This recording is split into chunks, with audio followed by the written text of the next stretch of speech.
that religion is just absolutely uncalled for. We are just mere things floating on a rock in space.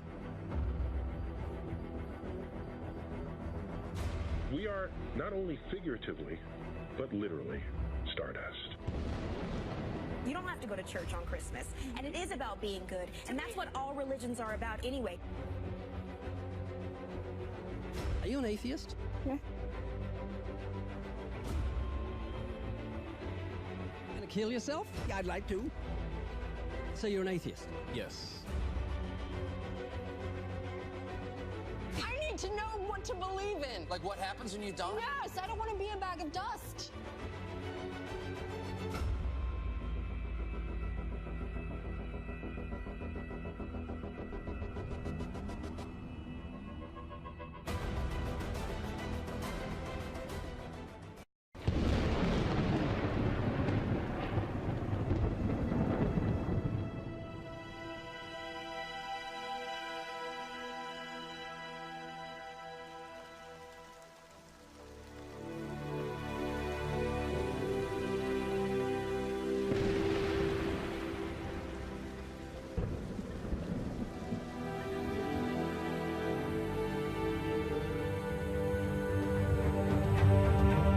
David, are you an atheist? Yes. When did you become an atheist? Around age 12. Believing in God makes no sense. It's to me, it's the dumbest thing. It's for people that can't accept the fact that they're going to die and rot in the ground like I'm going to do, and it gives them some relief from that thought, because it's not the nicest thought in the world. Are you an atheist? Yes. Yes, I am. Yes. Yes. Yes, sir. Are you an atheist? I am. Yeah, I'm an atheist. Yes, I am. Alex, do you believe in God's existence? No, I do not. How long have you been an atheist? I would say probably since I was about 15 years old. So you don't believe in the existence of God? No, not really. What happened when you were 15? I started questioning things, and I really just started to think about the logic behind everything. For the most part, we are not shown the evidence for there being a higher power. If we were, I almost guarantee that almost every atheist would immediately agree to there being a higher power. Are you atheists? Yes. Why? Well, I just haven't seen enough evidence, I suppose. I grew up in a Christian family, and just over the few years during high school and as I grew up, I just realized that there wasn't a lot of evidence to support that belief system. Are you open to evidence? I think I am open to evidence. It just would have to be extraordinarily compelling, like out of this world compelling. If you could be given evidence, reasonable evidence, would you listen to it? Yeah, I would. You're someone who has no faith or no belief in a higher power or a creator, but if you were shown evidence, you would change your mind because you're open. Absolutely. Flick through the pages of the book I just put on your lap, look at the color pictures, and I'll ask you a question.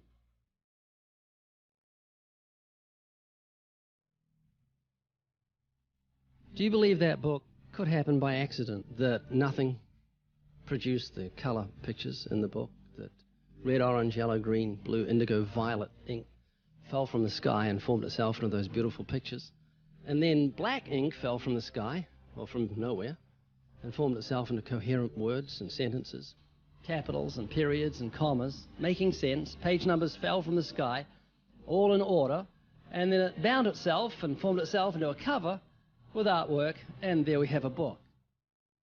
Obviously, intelligent design designed the book. Wouldn't that be correct? Yeah. Can you see where I'm going with this? Yeah. Tell me, what is DNA? What is it? Deoxyribonucleic acid, and it's what makes up our bodies and our cells and everything that makes us who we are. DNA is like our biological code, kind of like binary zeros and ones. Information about us, who we are, what makes us us, parts of us, how we look, how we're built, everything like that. Your genes instructed your cells how to make your eyes and what color your eyes should be, and your hair and your height and your personality. Scientists call it the instruction book for life. Basically. Everything that you are or ever will be made of starts as a tiny book of instructions found in each and every cell. Every time your body wants to make something, it goes back to the instruction book, looks it up, and puts it together. The book of you would have 46 chapters, one for each chromosome. Each of our book's 46 chapters is between 48 and 250 million letters long. That's 3.2 billion letters total. This is the secret language of DNA. This is the book of life. Instruction book for life. Yes. Instruction book for life. Yes. DNA is made up of genes, and genes give instructions to the cells as to how your body should grow. Did you know that those instructions, the instruction book of your DNA, just your DNA, was laid out end for end, would go to the sun and back a number of times? That book of instructions is so comprehensive. DNA is the genetic information encoded in the cell of every living thing that instructs our cells how to grow and how to function. It's our genes that determine whether our skin will be dark or light, have brown or blue eyes, or red or green or yellow, have red hair, be brunette or blonde, be tall or not so tall, or the color of our feathers if we're a bird. Whether we're humans, fish, animals, insects, or plant life, the way our bodies look and operate has all been pre-written in the amazing book of our DNA. What do you think of the mentality of someone who believes a book fell together without a bookmaker? Well, they would be crazy. Do you think a book could make itself? No, I don't. Of course not. No. Utterly impossible. Yes. If anything can happen by accident. I mean, from nothing. Wow. Couldn't happen, could it? I don't think so. It'd be impossible. It would be like saying an explosion caused everything that makes a 747 airplane to all just come together by accident without some intelligent thought behind it. That's a good point. Do you believe DNA happened by accident? No, I think that it developed over the course of many, many millennia of evolution and development. DNA exists in every living thing. Its origins don't matter. The fact that there is intelligent information tells us there must be an intelligent designer. Is this making you think? It is, and I do think about it from time to time. It's just, yeah, it's complicated, definitely. Well, DNA's complicated, but the point I'm trying to make is very simple. Book designer, or bookmaker. DNA, intelligent designer. God. Does that make sense? Yes. You an atheist? I am. What would you think of the mentality of someone who thought a physical book could make itself? I think they'd be silly. Of course it can't make itself. What would you think of the mentality of someone who believed the instruction book for life, DNA, made itself? I think it'd be silly as well. It would need investigation. That's atheism. Absolutely. And what would you think of the intelligence of someone who believed the instruction book for life made itself? Low intelligence level. DNA happened by accident? Probably not too smart. DNA couldn't make itself. It's impossible. Does that make sense? Yes. Is this making you think? Yes. And what would you think of the person who believed that DNA, the instruction book for life, happened by accident?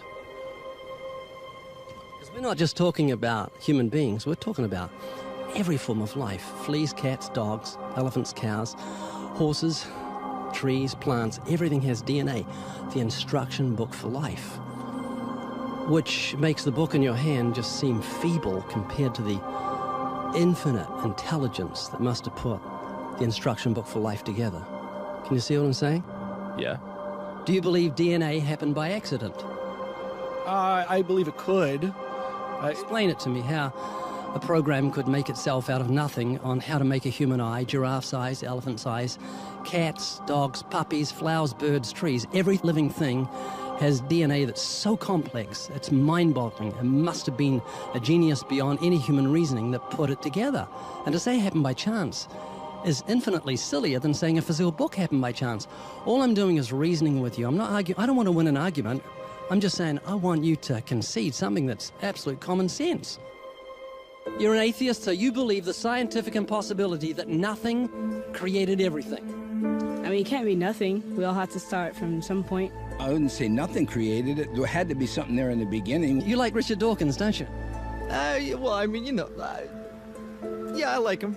Do you believe nothing created everything, a scientific impossibility, which is what he believes? You don't believe in a creator of all things?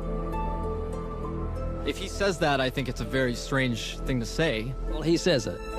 It's insane. Nothing can't create anything because it's nothing. There has to be something in the beginning. Nowhere in our history of human reality has something kind of just appeared out of nowhere. Do you believe that nothing created everything? No, because nothing can perform actions. That makes no sense. It's a default position. If you're saying nothing created everything, then you're agreeing with Richard Dawkins. You're mischaracterizing Richard Dawkins, because Richard Dawkins, I'm sure he didn't say that. That seems ridiculous. Professor Richard Dawkins, arguably the world's most high-profile atheist, believes that in the beginning there was nothing, and that nothing created everything.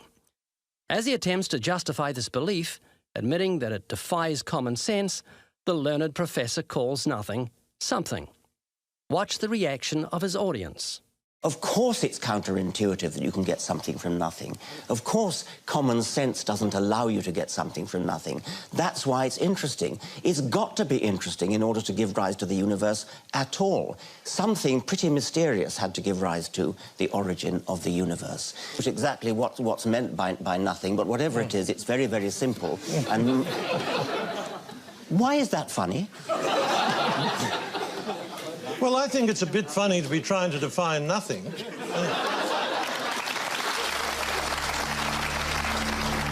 Richard Dawkins, I'm sure he didn't say that. That seems ridiculous. The audience reaction confused the normally eloquent professor because he's not used to being the object of laughter. What he didn't realize was he was talking to people who were endowed by their creator with the virtue of common sense. This was just another case where the emperor has no clothes. Someone should tell this man who has deceived millions, "You're talking foolishness."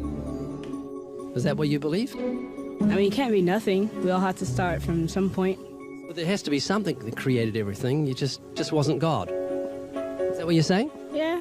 It's just evolution, how things became from one organism into many. But that doesn't solve your dilemma of the initial cause.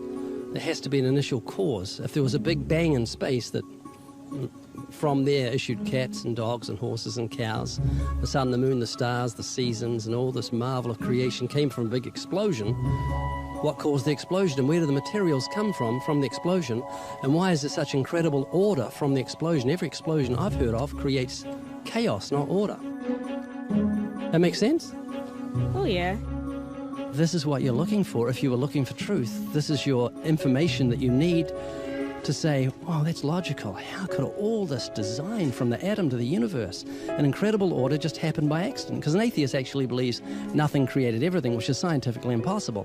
And I'm trying to say, Haley, I just want you to think. You're not just a blob of nothing that came from an explosion that created order, which is against nature. That means that you've got purpose and meaning in the universe. So it's not altogether bad news. I just want a relationship with whoever built me. This is too much, too weird that it happened by accident. It didn't happen by accident. I don't feel that it did.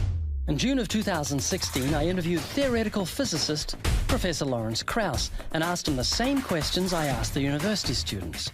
I was limited to only asking questions, but he was very gracious, and it was an honor to meet him. Lawrence, why are you an atheist? Well, you know, I don't call myself an atheist any more than I call myself an leprechaunist. In fact, I don't label myself as ist. The only ist I might use is a scientist. And that's really important to me because as a scientist, I don't accept things without evidence. And there's certainly no evidence for God. And all the stories about the different gods, as there have been thousands of them, all seem equally ridiculous. There's millions. Yeah, probably at least millions. Are you open to evidence? I'm absolutely open to evidence. In fact, I change my mind all the time. That's the great thing about being a scientist. Unlike religion, we don't assume we have all the answers. In fact, we ask the questions, and we let nature tell us the answer. I noticed you picked up this book before. Do you believe this book could make itself? Let me give you this scenario. That ink fell on the pages, colored photos just manifest when ink fell out of nowhere. The sentences became coherent with periods and commas. No, which is one of the reasons why the way that the Bible was written by humans, because it didn't make itself. There were some bunch of largely literate Iron Age peasants who were trying to understand the world and didn't know much about science, and they wrote in different forms books. And okay, so the fourth question: could a book arise spontaneously from nothing? Absolutely. But could it make itself? No. There's two very different things, because you're implying design, intent, etc., which is what, of course, you do. DNA is called the book of life. Could DNA make Well, itself? see, that's where the question is ridiculous, because in fact, DNA doesn't make itself any more than a snowflake makes itself. A snowflake is a beautiful, beautiful thing, and it's assembled by nature. It doesn't make itself. It's the laws of physics and chemistry, polar molecules, that make this incredibly complex, beautiful structure.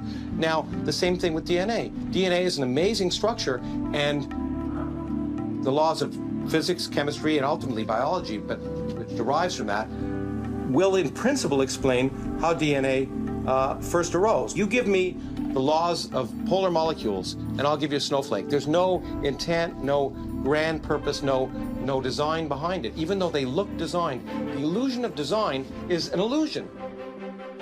Natural law does indeed produce complex structures like snowflakes. But the law that produces that kind of complexity is simply the same chemical reaction repeating over and over. That is not information. What's stored in the DNA molecule is specified information, like the information found in a book or a computer program. The fact that a book requires an author and a program requires a programmer is not an illusion. It is factual as seen in the real world around us. It isn't apparent design, it is real design, as any college student can tell you. Do you believe the instruction book for life happened by chance? No. So it couldn't happen by chance, could it? No. So where did the intelligent information to selectively arrange the building blocks of DNA come from? That know-how and forethought does not exist in any of the materials from which life is made, and the laws of nature have no purposeful capacity to write a book or arrange its pages. So where did that specified information come from? Its origin is certainly supernatural. What Professor Krauss completely overlooks is the external nature of the information encoded into the DNA molecule. A complete set of software instructions directing the formation and reproduction of human beings, both male and female, and all other living things. Bill Gates once said, DNA is like a computer software program, but far, far more advanced than any software ever created. Which came first, the chicken or the egg? I'll have to say the chicken. The chicken. What do you think? The chicken. Chicken. Chicken? And what about you? The egg. Egg, okay. Was the egg fertilized? You got me. You got me, yeah, ain't no way. Maybe God created the chicken, so then that's how the egg came. You got me, I don't know. I didn't think that far into it, I guess. Maybe most likely the chicken, I would say. So if the chicken came first, it then laid an egg, okay? Was the egg fertilized?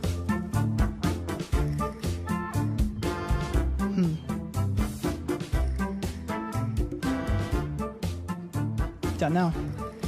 The egg. The egg? Yes. This chicken that produced the first egg, was the egg fertilized? It would have to be. So there's a rooster. So there was a rooster. So there's a rooster and a chicken. Where do they come from? They all came from the stars. You said, we are stardust. Yes.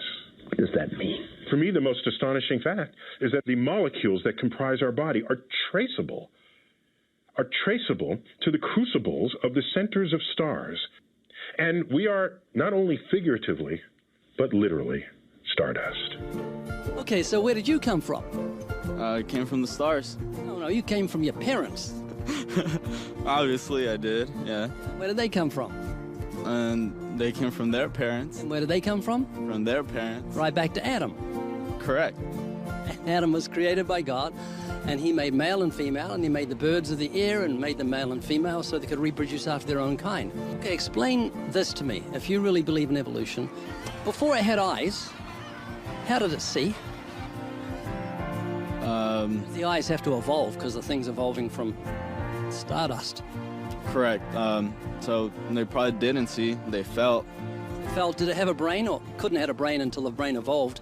So how did it think to look for food, and where did the food come from? And why did the food evolve? And did it have lungs? Do you think the chicken thing, before it evolved into chicken, had lungs? I'm not too sure. It's all about survival instinct, so, you know. It's not going to survive. It didn't have lungs. And If it breathed air, was the air 20% oxygen as it is now, and why did the air evolve? And why did it evolve lungs, and how did it survive before it had lungs? And see before it had eyes, and think before it had a brain, and eat before it had an appetite?